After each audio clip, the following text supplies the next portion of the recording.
Founder of Project Reason and New York Times best-selling author of The Moral Landscape, How Science Can Determine Human Values. Sam Harris. Thanks for being here, Sam. Thank you. So, how crazy is Pastor Terry Jones? Well, he might be crazy. He's not crazy about Islam, however. I mean, it's inconvenient for our democracy that only our own religious demagogues are making sense and speaking candidly about the nature of Islam. The problem is we have this one word, religion, which everyone wants to think names a unified domain of doctrines. But religion is a word like sports. There are sports like badminton, and there are sports like Thai boxing, and they basically have nothing in common apart from breathing.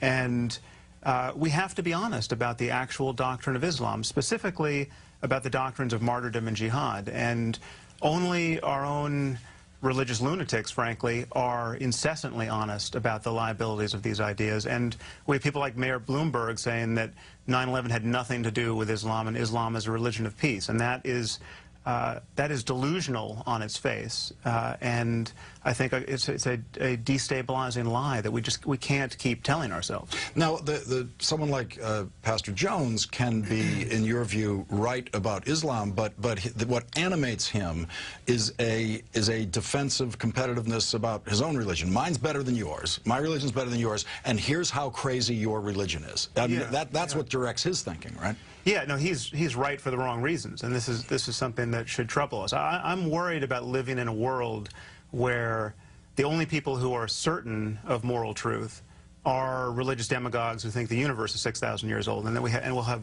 faith playing both sides of the board in a very dangerous game.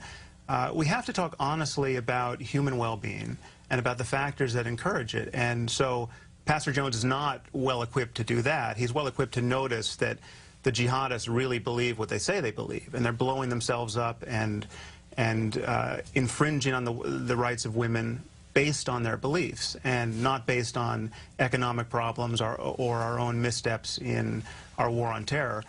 But we should be talking about nuclear proliferation and climate change and education and poverty, not about things like gay marriage, which I'm sure Pastor Jones is also exercised by.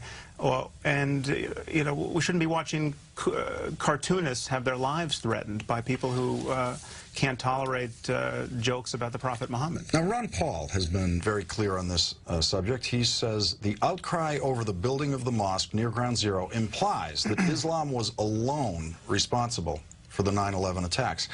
He says this is like blaming all Christians for the wars of aggression and occupation because some Christians supported the neoconservatives' aggressive wars in Iraq and Afghanistan. Right. Well, it would be great if that were true. Unfortunately, What's not true about that? Well, the problem is that Osama bin Laden is giving a very plausible interpretation of Islam. He's not the Reverend Jim Jones of the People Muslim say, oh, he's distorting the text, and Islam doesn't say that. You say Islam does say what Osama bin Laden says it does. Yes. Now, that you can split some hairs and talk about just when should an apostate be killed, but the crime of apostasy is punishable by death in Islam.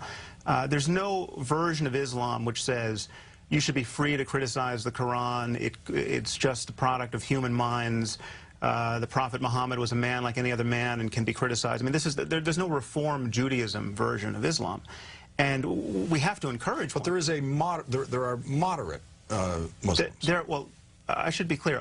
In criticizing Islam, I'm not criticizing all Muslims. There are Muslims who don't take the doctrine very seriously. There are Muslims who don't read the Quran with any attention. Same thing in every religion. Yes, yes. But Islam is at a very different moment in its history, and it's as though we're encountering the Christians of the 14th century, armed with 21st century weapons. We have a real problem with Islam, and it's not an accident that we're not having this conversation about the Amish or Quakers or Jains or even Buddhists. I mean, ideas have consequences, and the idea that you can get to paradise by dying in defense of the faith, in fact, dying in defense of the faith is the best thing that can possibly happen to you, that is a mainstream notion in Islam. Is there any lesson in how Catholicism worked its way through its homicidal phase of a couple of centuries for present-day Islamic extremists?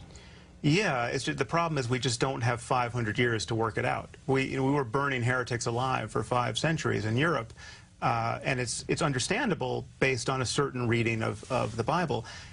We have incredibly destructive technology spreading all over the world, and it's getting increasingly easy for one person to screw up life for millions. And so, I think we have some decades at best to get straight about this and to build a viable global civilization which is compatible with human well-being. And religious demagoguery of any kind is the worst piece of software to have running on your brain when it comes time to actually engage that challenge. Sam Harris, author of The Moral Landscape, thanks for joining me in the studio tonight. Thank you so much.